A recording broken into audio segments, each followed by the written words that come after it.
বেনজির আসলে যেই ব্যক্তি চলে যায়, বাংলাদেশে একটা ট্রেন্ড তৈরি হয়েছে, সেটা হচ্ছে যখন ক্ষমতা থাকে তখন তাদেরকে সবাই জিহুজুর জিহুজুর করতে থাকে, কদমবুচি করতে থাকে, কুর্নিশ করতে থাকে। ক্ষমতা থেকে চলে গেলেই তাদের আড্ডা দুর্নীতির রেকর্ড বের হয়।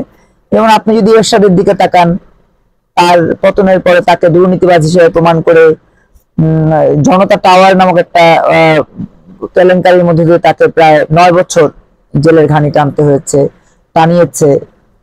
তো এটা তো বেনজিরের বিরুদ্ধে এখন যারা রেড অ্যালার্ট জারি করেছে তারাই কিন্তু বেনজিরের ওই সভা সমাবেশে গিয়ে বসে বসে জি হুজুর জি হুজুর, জি স্যার জি স্যার, এমনকি যে আইন উপদেষ্টা বলেন, আপনার হচ্ছে যে স্বরাষ্ট্র উপদেষ্টা বলেন, এরা কিন্তু তখনও এই লোককে দেখলে আমার মনে হয় যে থরথর করে কাঁপতো। আজকে এরা হলো যে দেশ চালাচ্ছে এবং এরা রেড অ্যালার্ট জারি করেছে। রেড অ্যালার্ট আমি যদি বলি, এখন যারা উপদেষ্টা হিসেবে আছেন তাদের বিরুদ্ধে রেড অ্যালার্ট জারি হতে পারে। কেন? কারণ দুর্নীতি যে তারা কি করছে আর কি করছে না তা কিন্তু একটা ধোঁয়াশার মধ্যে আছে।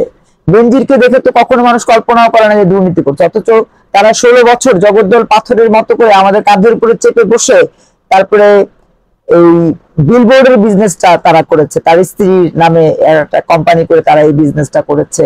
কেউ কিন্তু কোনো কথা বলেনি।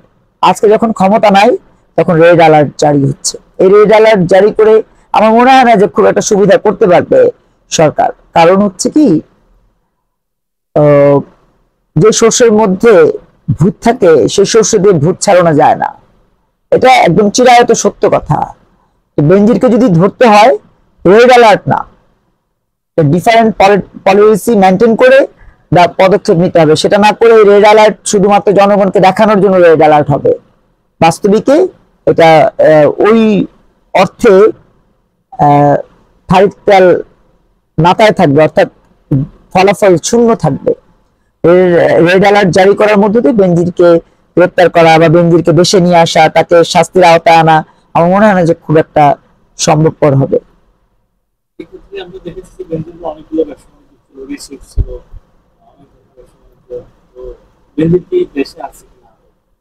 না, তিনি তো দেশে নাই, কারণ আমরা তো দেখেছি শেখ হাসিনার সময়ই তিনি দেশের বাইরে চলে গেছেন। এটা তো দিনের আলোর মতো সত্য। শেখ হাসিনার সময় তিনি শেখ হাসিনার প্রশাসনকে, ফ্যাসিস্ট সরকার প্রশাসনকে বুড়ো আঙুল দেখিয়ে চলে গেছেন।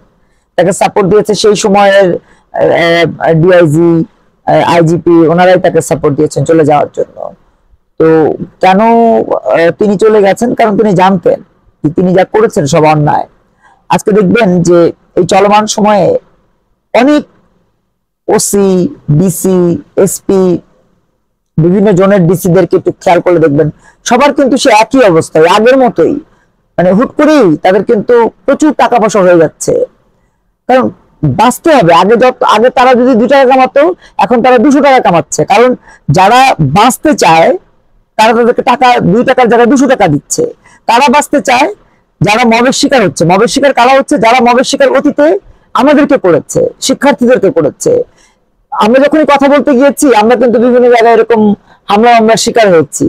এখন যেটা হচ্ছে, তো এই হামলা মামলার শিকার তারা হতে চায় না বিধায়ী সেই আওয়ামী লীগের দোসর যারা, যাদের কোটি কোটি টাকা আছে, হাজার হাজার কোটি টাকা তাদের ঘরের মধ্যে এখনো আছে, তাদের কিন্তু তারা বিভিন্নভাবে বাঁচিয়ে দিচ্ছে। ওই ব্যক্তিদেরই একটা প্রক্রিয়ার মধ্য দিয়ে এগিয়ে চলছে বাংলাদেশ।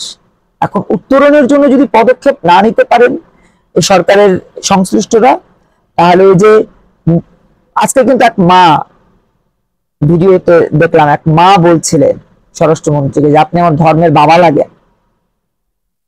স্বরাষ্ট্র উপদেষ্টাকে বলছেন যে আপনি আমার ধর্মের বাবা লাগেন, আমার বাচ্চাটাকে ছাড়ার ব্যবস্থা করেন। এই যে মায়েরা কান্নাকাটি করছে, ধর্মের বাবা ডাকছে। এই ধর্মের বাবা কিন্তু আগে স্বরাষ্ট্রমন্ত্রীকেও আমরা ডেকেছিলাম, আমাদের সাধারণ মানুষ ডেকেছিল। বিনিময়ে আমরা কি পেয়েছি? বিনিময়ে আমরা পেয়েছি কিছু লাশ, কিছু হত্যাযজ্ঞের ঘটনা, কিছু নির্মমতার ঘটনা। এই আসলে পরিবর্তন কিছু হচ্ছে না। এবং বেনজিরের ওই প্রক্রিয়াটাতেই ভাবছে বাংলাদেশ। বেনজিরের যে প্রক্রিয়া, যে সাজানো প্রকল্প, সেই সাজানো প্রকল্পই বাংলাদেশ সরকারের বর্তমান পুলিশ প্রশাসন সবাই আসছে। নতুন কিন্তু কিছু হচ্ছে না। নতুন যে দলগুলো হচ্ছে সেগুলো কিন্তু আগের দলগুলোকেই মানে অনুসরণ করছে। আমাদের মতো করে, যেমন আমরা চিন্তা করি কি যে আমরা কারোর সাথে যাব না, কোনো জোটে নাই, কোনো যুগপদে নাই, মঞ্চে নাই, মোর্চায় নাই। আমরা কিন্তু এভাবে চিন্তা করছি। কেন চিন্তা করছি? কারণ আমরা জানি যুগপদে যাওয়া মানে নিজের অস্তিত্ব বিলীন করে দেওয়া, অন্যের সাথে আপোষ করা।